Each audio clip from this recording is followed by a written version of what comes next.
Hello everybody, it's Mr. McCaughey. This is my quarantine classroom.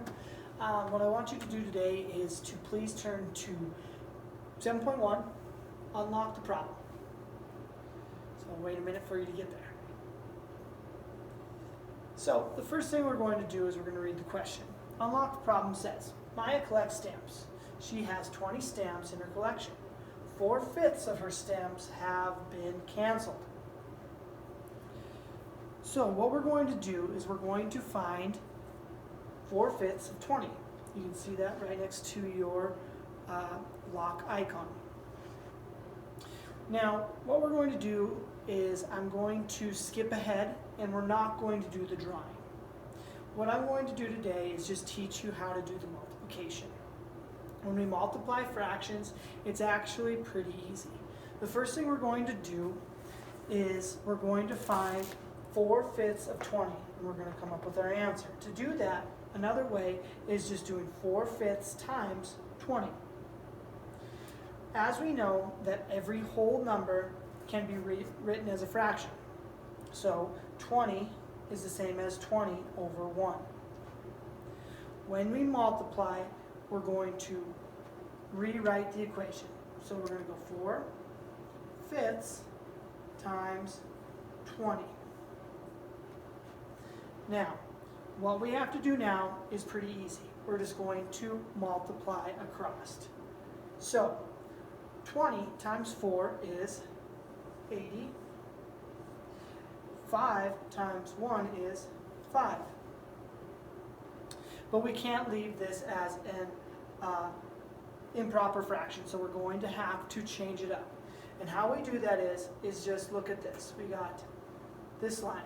This line is part of our fraction, but it also means divide. So what we could do is 80 divided by 5.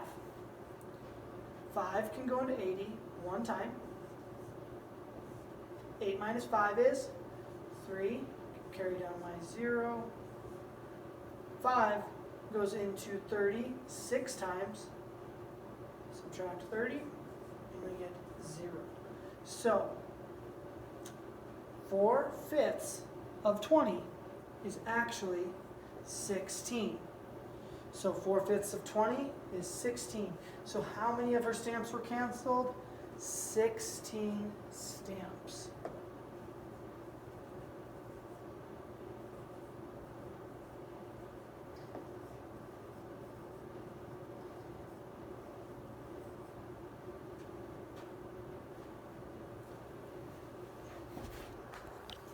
Example number 1 on page 422. You will see in the first question it says, Max's stamp collection has stamps from different countries. He has 12 stamps from Canada.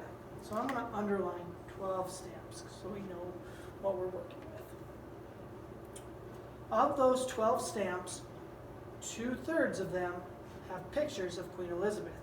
How many stamps have the Queen on them? So once again, we're going to skip the drawing and we're just going to move to that final bullet.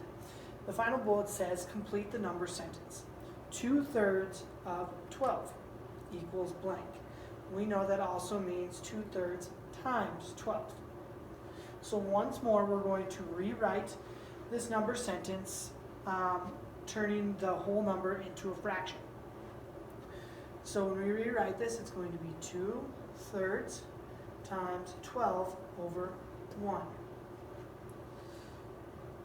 When we multiply, we just go straight across. So 2 times 12, you can either do that in your head if you can. If not, go off to the side. You're just going to go 12 times 2. 2 times 2 is 4.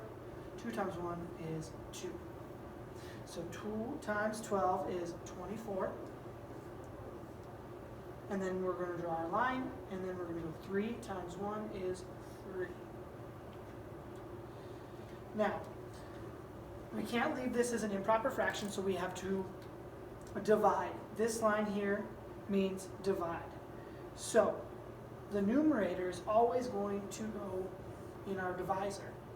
So 24 divided by 3. 24 divided by 3 is 8. 3 times 8 is 24. 24 minus 24 is 0. So our answer is 8. 2/3 of 12 is 8. Or 2/3 times 12 equals to 8. So how many stamps have the queen on them? 8 stamps.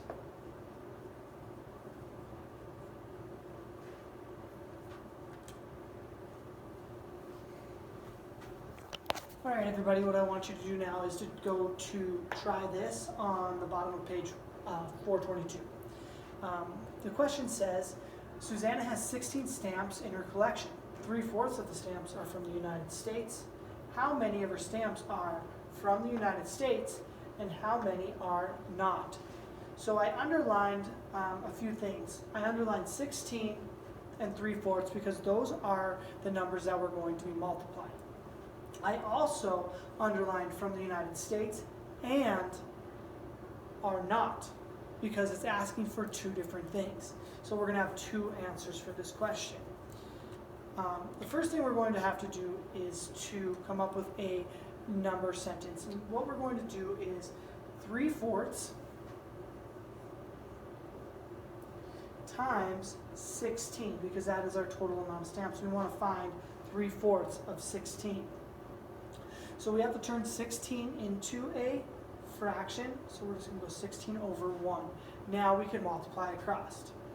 16 times 3, I can't do that in my head, so I'm going to rewrite it off to the side.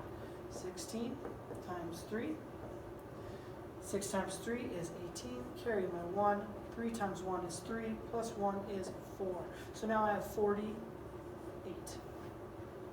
I'm done with the numerator. So now I have to multiply the denominators, the bottom numbers. 1 times 4 is 4. Now, I cannot leave this as an improper fraction, so I have to divide. I have to get it to a proper fraction. So, when we do this, we're going to go 48. The numerator is going to go in our divisor. 48 divided, this line means divide. 48 divided by 4.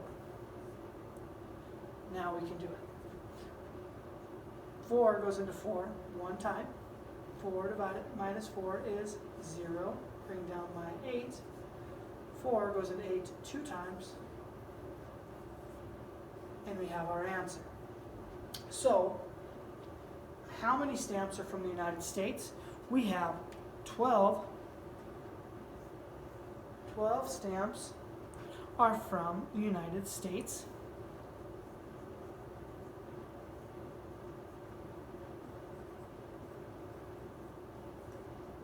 Abbreviate. And now we've got to figure out how many are not. So if we have 16 total and 12 of them are from the United States, we would go 16 minus 12, which would be 4.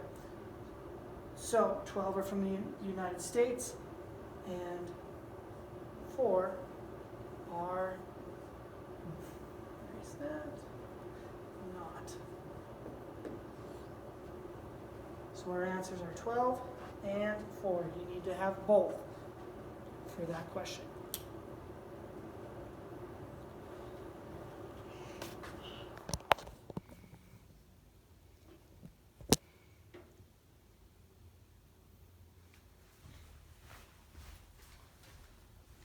Hello everybody, you might notice that I have a quick wardrobe change. My phone died last week, so I had to start a new video. So number one, you're going to notice that there's a couple bullet points. We're going to skip that and we're just going to move to the multiplication. You can see that I already did it for you. So what I did was I turned 16 into a fraction. 16 over 1, and then I multiplied across. So 7 times 16 is 112. That is the answer for my numerator. Then I have to do the denominator. 8 times 1 is 8. Now, what we can do to find our answer, we cannot leave this as an improper fraction. We have to turn it into a proper fraction. By doing that, we're going to do 112 divided by 8. When we divide those two numbers, our answer is actually going to be 14. So I'm going to show you one more example. Everybody go to number 2. We have 2/3 times 18. We have to turn 18 into a fraction, 18 over 1. Now we can multiply across. 2 times 18. If you can do that in your head, that's great, but I cannot, so I'm just going to go off to the side. 18 times 2. 8 times 2 is 16. Bring up my 1. 2 times 1 is 2, plus 1 is 3. Now I have my numerator. To find the denominator, we're going to multiply across. 3 times 1 is 3. Now we have to divide and get this to a proper fraction. Remember, a improper fraction is whenever the denominator or the numerator is greater than the denominator. So we're going to divide 36 divided by 3. 3 goes into 3 one time. Bring down my 6. How many times can 3 go into 6? 2 times. And we get our answer. So 2/3 times 18 is 12. So what we're going to do now is, what I want you to do is to do number 3 on your own. Then we're going to go over it together. So what I'd like you to do is to pause the video and do it on your own. So I'll give you a chance to pause and do some work.